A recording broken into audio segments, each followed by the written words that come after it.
só rebanho,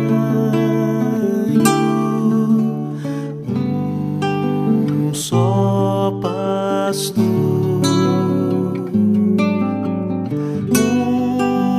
uma só fé em um só Salvador.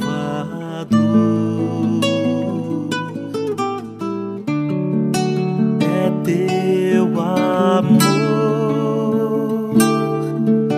que nos une aqui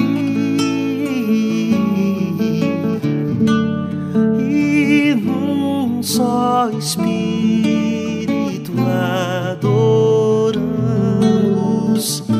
adoramos a Ti. Meus irmãos, boa noite, graça e paz do Senhor Jesus. Acabamos de ver essas fotos que narram um pouquinho da nossa história, da nossa trajetória aqui na igreja. Eu tenho certeza que brevemente estaremos juntos aqui para adorar o Senhor. Então eu convido a você a estar na presença de Deus, buscando o Senhor. Eu tenho certeza que Deus tem grandes coisas a fazer em minha vida, em sua vida. Continue firme na presença de Deus. Nós vamos agora ouvir uma canção que vai falar ao seu coração. Logo após a canção nós vamos meditar na palavra de Deus. Eu convido você então a preparar a sua Bíblia, o seu coração, o seu espírito para ouvir a mensagem, o recado de Deus para o seu coração e para a sua família, em nome de Jesus. Minha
Amém. Já preparou sua Bíblia na sua casa?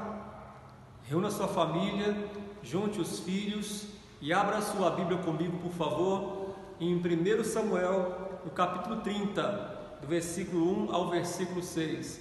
1 Samuel, no capítulo 30, do versículo 1 ao versículo 6.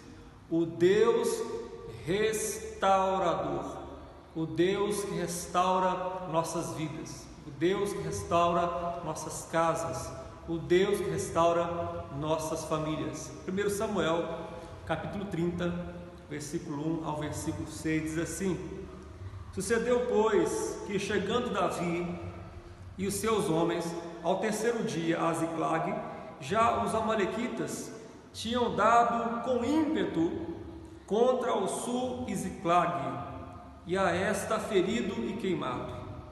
Tinha levado cativas as mulheres que lá se achavam, porém a ninguém mataram, nem pequenos nem grandes, tão somente os levaram consigo e foram seu caminho.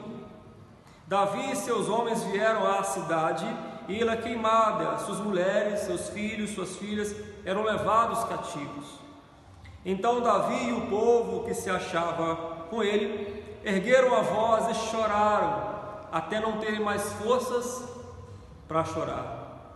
Também as duas mulheres de Davi foram levadas cativas, Ainoã, a Jezreelita, e Abigail, a viúva de Nabal, o carmelita. Davi muito se angustiou, pois o povo falava em apedrejá-lo, porque todos estavam em amargura, cada um por causa de seus filhos e de suas filhas. Porém Davi se reanimou no Senhor, seu Deus.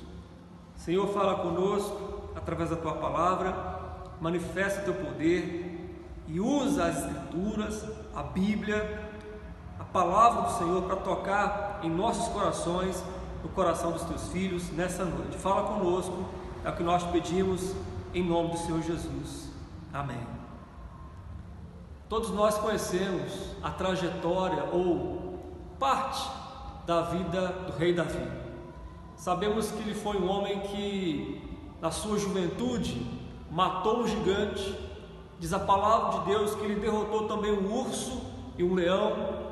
Ele foi perseguido pelo rei Saul por muitos anos, teve que habitar em cavernas, sofrer perseguições, lutas, desertos, flagelos, dificuldades. E em 1 Samuel, capítulo 30, nós temos aqui mais um dos relatos acerca da vida, da história do rei Davi. Um texto que eu particularmente gosto muito, porque trata da restituição, da restauração de Deus na vida de Davi, e com certeza trata também com a gente. O que Deus fez com Davi, com certeza Ele pode fazer comigo e com você. O Deus restaurador das famílias, o Deus restaurador de nossas vidas, o Deus restaurador dos nossos sonhos. Davi, nesse tempo aqui, nesse contexto, estava fugindo do rei Saul, de suas perseguições, e ele então se encontra com seus amigos, com seus companheiros, cerca de 600 homens que se juntam a Davi nessa jornada, nessa luta de servir a Deus e também alcançar propósitos e sonhos. Lembre-se que o propósito de Davi e a promessa de Deus para Davi é que ele se tornasse no futuro rei de Israel. Deus tinha um projeto, um plano na trajetória de Davi para que ele fosse o próximo rei de Israel. Mas nessa jornada dele como jovem até assumir o seu reinado, ele passou por muitas dificuldades, muitas lutas. E assim comigo, com você. Na nossa trajetória de vida, até alcançarmos os nossos propósitos, os nossos sonhos, nós vamos precisar às vezes passar por muitas lutas e muitas dificuldades. E essa tem para mim, que eu creio, imagino que seja uma das maiores dificuldades que Davi enfrentou na sua vida então até aqui. Diz a palavra de Deus que eles estavam caminhando pelo deserto, vivendo a sua vida no deserto, e nos diz as Escrituras que um exército de amalequitas invadiram o acampamento de Davi, lembrando que os soldados, que os homens não estavam lá, estavam as mulheres e as crianças, e os soldados, os companheiros, os amigos de Davi estavam fazendo a sua ronda diária pelo deserto, tomando conta da vizinhança, de todas as coisas que estavam ao seu redor. Porém, um exército de uma outra nação, chamado Amalequitas, invade o território, o acampamento de Davi e sequestra os seus bens, sequestra as esposas, sequestra os filhos e coloca fogo em tudo, nas tendas, nas construções, saqueiam tudo e sequestram as pessoas, os amalequitas. E quando Davi então volta a esse lugar chamado Ziclag, quando ele se encontra novamente naquele lugar, ele vê aquela situação de total destruição. Destruição das tendas, saque dos bens e sequestro das pessoas.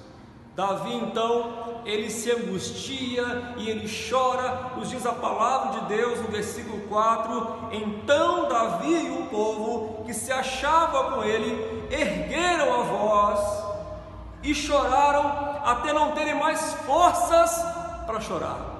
Homens, cerca de 600 homens choraram, e choraram muito, porque estavam profundamente angustiados.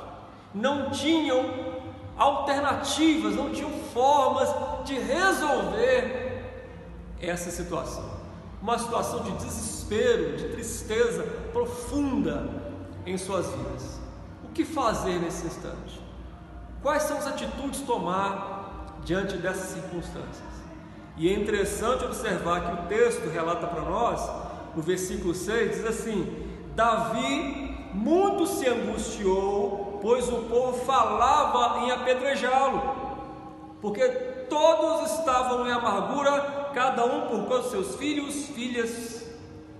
Os amigos e companheiros de Davi, que deveriam ser aqueles que o ajudassem, compreendessem, dessem uma palavra de carinho, de conforto, de alento, foram aqueles que também, que naquele instante ficaram angustiados e tentaram jogar a culpa da situação sobre Davi. Pegaram em pedras, diz a palavra de Deus, queriam apedrejar o próprio amigo. E muitas vezes na nossa trajetória, na nossa caminhada aqui nessa terra, vai acontecer isso. Quem sabe já aconteceu com você. Você e eu sermos os responsáveis, ou as pessoas acharem que nós somos os responsáveis pelas dificuldades que elas também estão enfrentando. Isso angustia nossa alma, isso entristece nosso coração de uma tal forma terrível. E a palavra de Deus diz que a amargura, a angústia, a tristeza no coração de Davi foi muito forte, porque nesse momento ele não teve ninguém, humanamente falando, que o confortasse. Não teve uma palavra amiga, não teve um abraço, não teve um conforto, nada. Até os seus companheiros, seus amigos, jogaram totalmente a responsabilidade da situação nos ombros de Davi. O que fazer então em momentos assim? Davi vai nos dar aqui algumas lições, algumas dicas de atitudes que nós devemos tomar quando passarmos por esses vales e desertos da vida. Ele vai mostrar para nós que o Deus restaurador é capaz de mudar toda e qualquer circunstância, por mais difícil que ela possa ser. E a primeira atitude que Davi toma para resolver a situação está aqui ainda no versículo 6, na parte B, diz assim: porém Davi se reanimou no Senhor. Porém, Davi se reanimou no Senhor. Primeira atitude que Davi toma aqui diante de uma circunstância, humanamente falando, impossível de se resolver, é buscar ânimo em Deus, no Deus restaurador, no Deus que pode todas as coisas, no Deus que pode mudar a minha história e a sua história. Ele se reanimou, ele se animou de novo no Senhor. Sabe por quê? Porque ele olhou para um lado, estavam as tendas destruídas, queimadas. Ele olhou para o outro, não viu os filhos e não viu a esposa. Ele viu então apenas aqueles que se diziam seus companheiros, seus amigos, com pedra nas mãos para jogar. E é isso então que Davi nos ensina aqui, que nós precisamos fechar os nossos olhos e nos animar em Deus. Quando tudo à volta parecer impossível, temos o Deus do impossível, o Deus que pode tudo, o Deus que é capaz de transformar a minha e a sua vida. O texto quer nos ensinar isso, e a atitude de Davi foi: vamos nos reanimar no Senhor. Não há explicação, não há estratégia, não há forma, não há método, não há jeito, mas em Deus com certeza tem, em Cristo com certeza tem, e ele fez isso se reanimando no Senhor. Segunda atitude de Davi está aqui no versículo 7 e 8 de 1 Samuel capítulo 30, diz assim: disse Davi a Abiatar, o sacerdote, filho de Aimeleque: traze-me aqui a estola sacerdotal. E Abiatar trouxe a Davi. Versículo 8: então consultou Davi ao Senhor, dizendo: perseguirei eu o rebanho, alcançá-lo-ei? Respondeu-lhe o Senhor: persegue-o, porque de fato o alcançarás e tudo libertarás. Segunda atitude de Davi, nos ensina aqui no texto, é consultar o Senhor.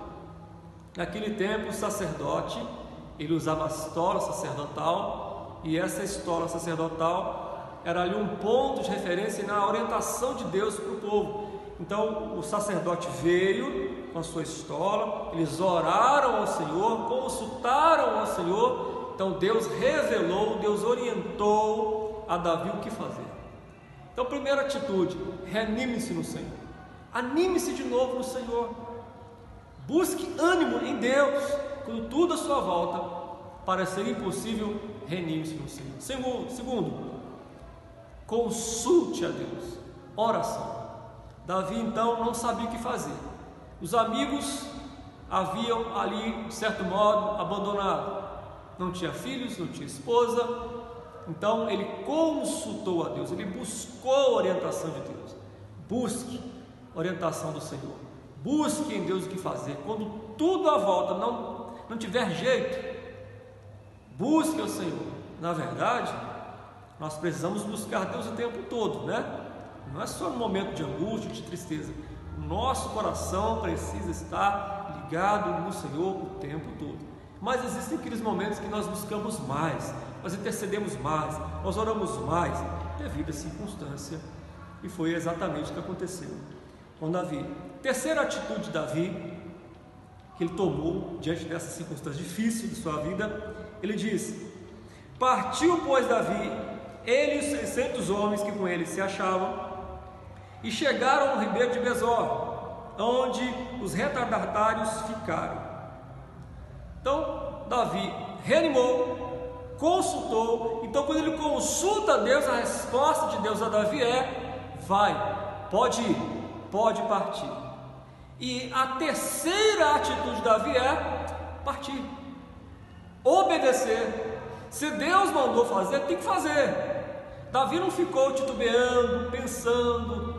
Não, Deus falou: pode, Davi, pode ir, que você vai alcançar, que os amalequitas, eles serão alcançados e você vai ser restituído em tudo aquilo que foi roubado. Davi então, ele toma a atitude de partir. Partiu, pois, Davi. E a palavra de Deus para nós nessa noite é: vá em direção aos seus sonhos. Deus mandou, vá. Deus, Ele orientou, Ele revelou o que fazer, siga, parta, siga em direção. E essa foi a atitude de Davi. Veja que as atitudes dele estão sempre ligadas ao que Deus está fazendo, sempre ligadas ao que o Senhor está orientando. É por isso que Deus é o Deus, aquele que restaura todas as coisas, que restitui a nossa alegria, que restitui a nossa esperança, que restitui a nossa fé, a nossa confiança de que tudo vai dar certo, de que as coisas estão acontecendo para propósitos serem cumpridos. Quarta atitude de Davi, versículo 10: Davi, porém, e 400 homens continuaram a perseguição, pois que 200 ficaram atrás, por não poderem, de cansados que estavam, passar o ribeiro de Besor. O texto nos diz aqui que Davi tinha 600 homens. Esses 600 homens viram a atitude de Davi em consultar o Senhor, viram a resposta de Deus dada a Davi por intermédio do sacerdote. Então o que eles fizeram? Está certo, Davi, Deus respondeu, Deus mandou, então vamos. E nos diz a palavra que 600 homens foram, cada um provavelmente em seu cavalo, foram em direção para alcançar a restituição das suas famílias, dos seus bens. Porém, no caminho, nos diz o texto que olha o versículo 10: 400 homens continuaram a perseguição, pois 200 ficaram atrás, por não poderem, de cansados. Eles estavam cansados, muito cansados. 200 homens ficaram para trás e 400 continuaram. E uma lição muito importante para nós: na nossa caminhada, pode ser que alguns de nós fiquem para trás.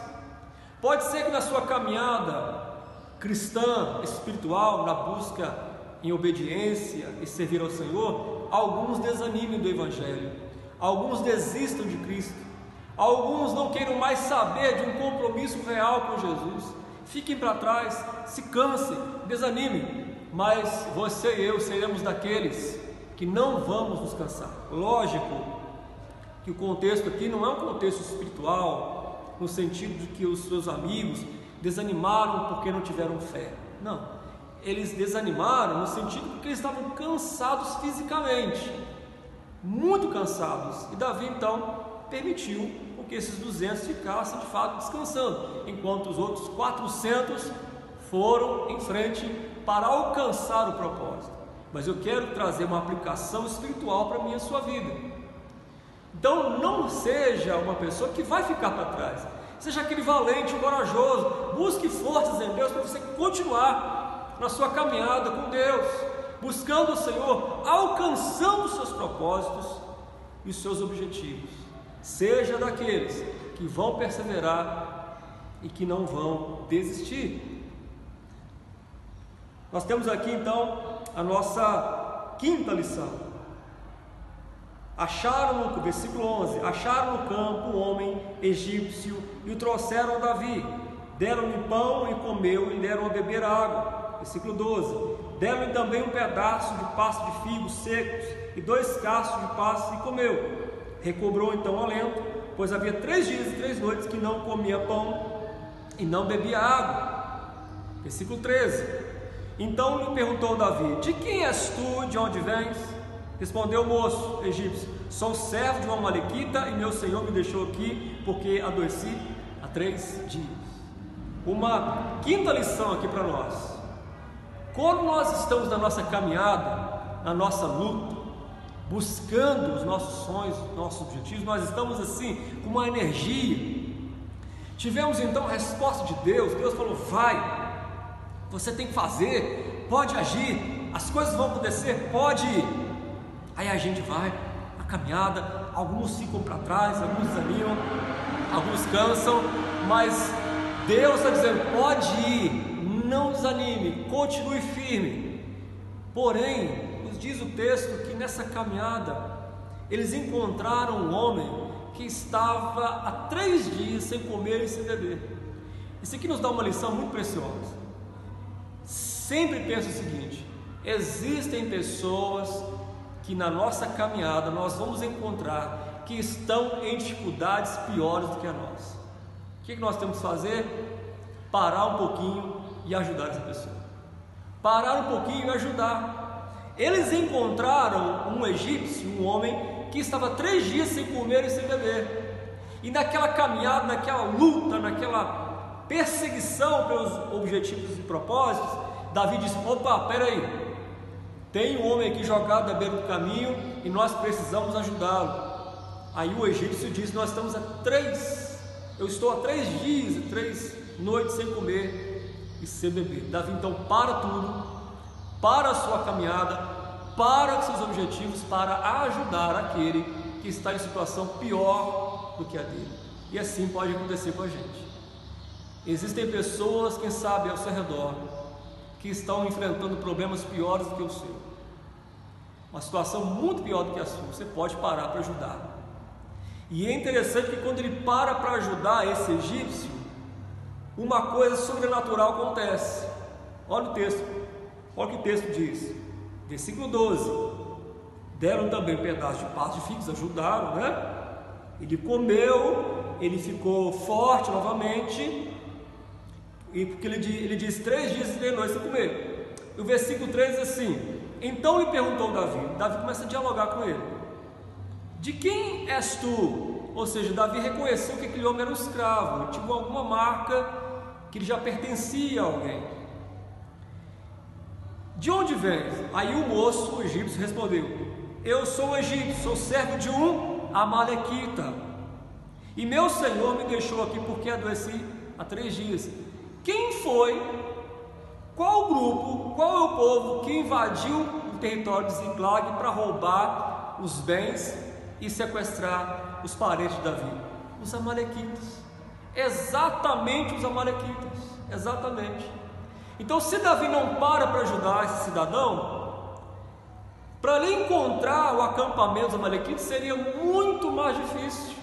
Porque olha o diz do texto, versículo 14, o egípcio falando: nós demos com ímpeto contra o lado sul dos queretitas, contra o território de Judá e contra o lado sul de Caleb, e pusemos fogo em Ziclag. O egípcio falando com Davi: pusemos fogo em Ziclag. Então, porque Davi parou um pouco para ajudar alguém que estava numa situação pior que a dele, ele teve uma resposta, um atalho para alcançar mais rápido seus objetivos. Se não fosse esse egípcio, provavelmente ficaria muito mais demorado e mais difícil eles alcançarem o território onde estavam os amalequitas. Mas esse egípcio era um dos servos dos amalequitas, e ele então ajuda Davi, porque Davi o ajudou primeiro. Olha que interessante isso.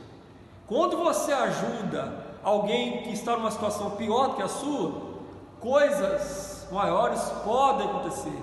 Deus pode mudar os planos e te dar uma saída, uma ideia, uma estratégia para as coisas darem certo. Essa aqui nos ensina o texto.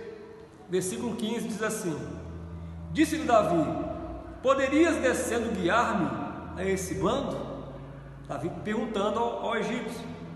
Respondeu-lhe: jura-me por Deus que não me matarás, nem me entregarás nas mãos de meu senhor, e descerei e te guiarei a este bando. Olha aqui a atitude de Davi. Porque se fosse uma outra pessoa, um outro cidadão, um outro personagem aqui, Davi poderia ter tomado uma atitude drástica de vingança, de raiva, de ódio, e mandado matar aquele egípcio, porque o egípcio ajudou a colocar fogo em Ziclag. O egípcio ajudou a sequestrar a sua família. O egípcio ajudou a roubar os seus bens. Mas Davi foi esperto, foi inteligente. Deus deu a ele a sabedoria de usar a situação do egípcio para quê? Para alcançar os seus propósitos. É por isso que no tempo da angústia, no tempo da tristeza, o que nós precisamos ter é paciência. Davi teve uma paciência muito grande de conversar com esse egípcio, para que esse egípcio então indicasse o caminho onde estavam os amalequitas, consequentemente onde estavam os seus bens, uma esposa e filhos. Paciência. O que Davi teve foi paciência, e nós precisamos também ter muita paciência nos tempos de angústia, nos tempos de tristeza, nos tempos de deserto e nos tempos de vale. Deus restaurador há de te dar paciência nesses últimos dias, em nome de Jesus. Que tenha paciência em nome de Jesus, tenha espera no Senhor, aguarde o seu coração, guarde o seu coração e aguarde na presença do Senhor. Versículo 16: E descendo guiou, e eis que estavam espalhados sobre a região, comendo e bebendo e fazendo festa por todo aquele grande despojo que tomaram da terra dos filisteus e da terra de Judá. 17: Feriu-os Davi desde o crepúsculo vespertino até a tarde do dia seguinte, e nenhum deles escapou, senão somente 400 moços que, montados em camelos, fugiram.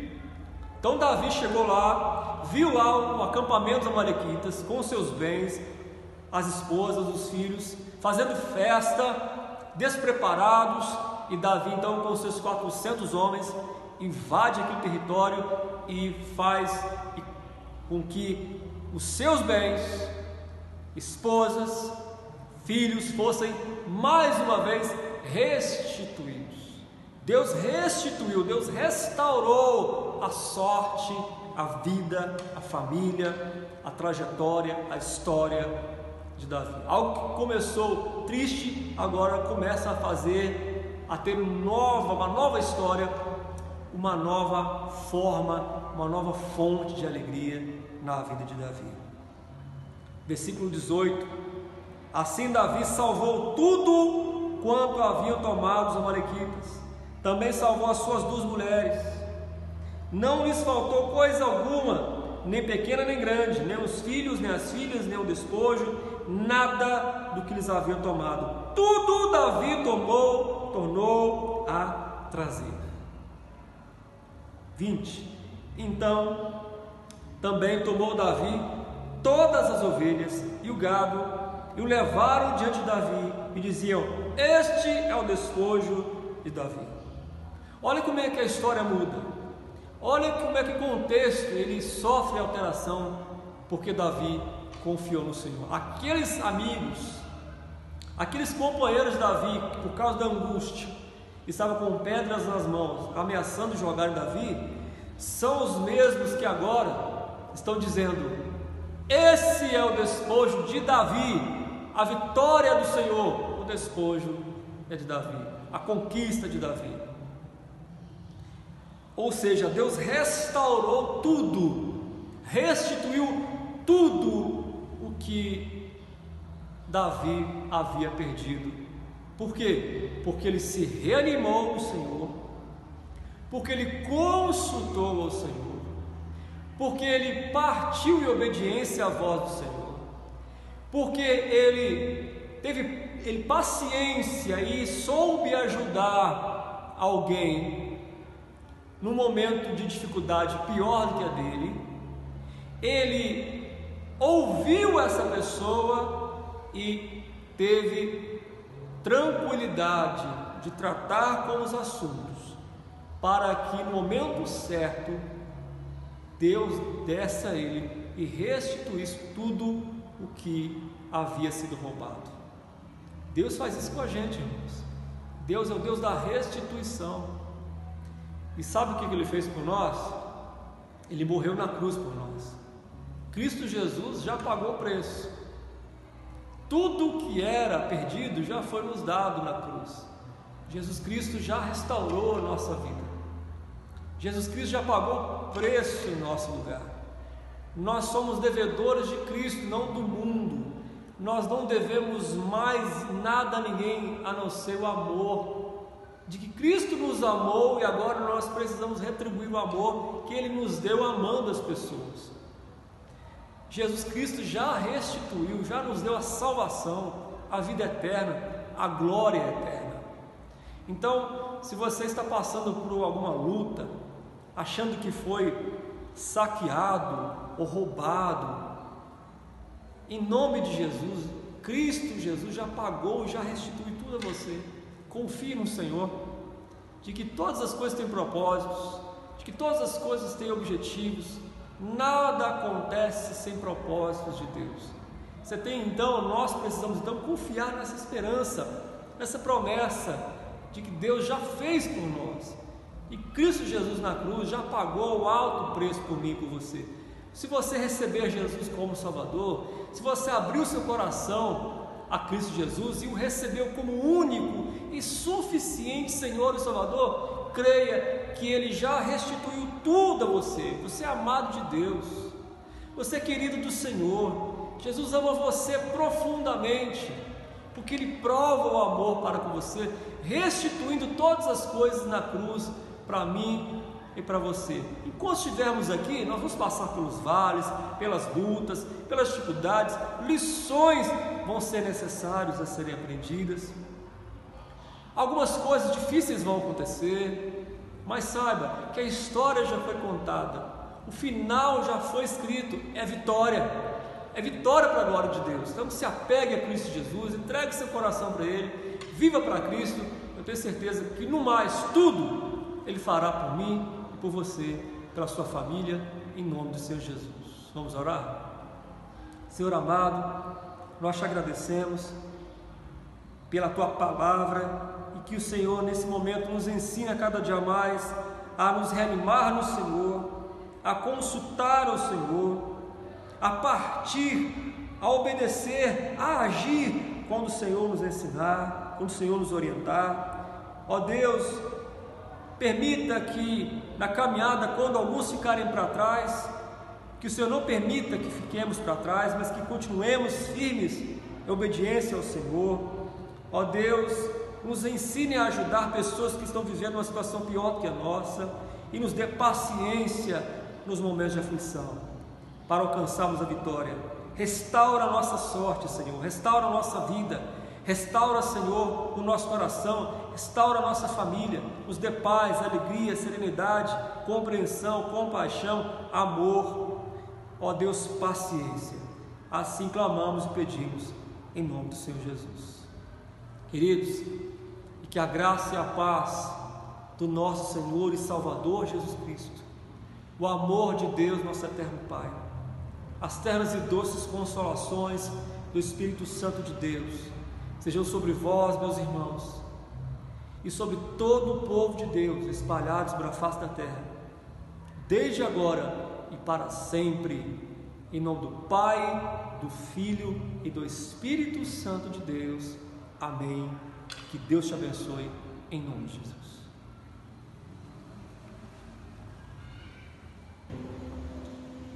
Nós queremos saudar os queridos, a gloriosa paz do Senhor. Nesse momento nós gostaríamos de louvar o Senhor com mais uma canção. E essa canção eu gostaria que pudesse falar no seu coração. Ouça com bastante atenção e veja o que Deus tem preparado para ti nessa noite. Deus abençoe e faça, e Ele possa fazer o melhor para ti, cada vez mais. Oremos ao Senhor.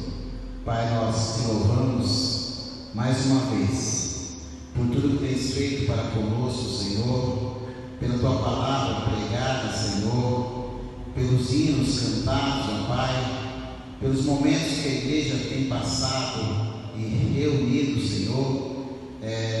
Nós te louvamos, ó Pai, porque é um privilégio que todos os teus servos têm para te adorar em espírito e em verdade. Continua, Senhor, abençoando essa igreja, que tu possas, ó Deus, usar os teus servos, ó Pai, na pessoa do pastor Geis, ó Pai, usando, Senhor, cada um dos membros dessa igreja na transmissão e no louvor da palavra, ó Pai. Que em nome de Jesus possamos fazer o melhor para ti enquanto vivemos aqui na terra. É no teu nome que oramos e te agradecemos. Amém.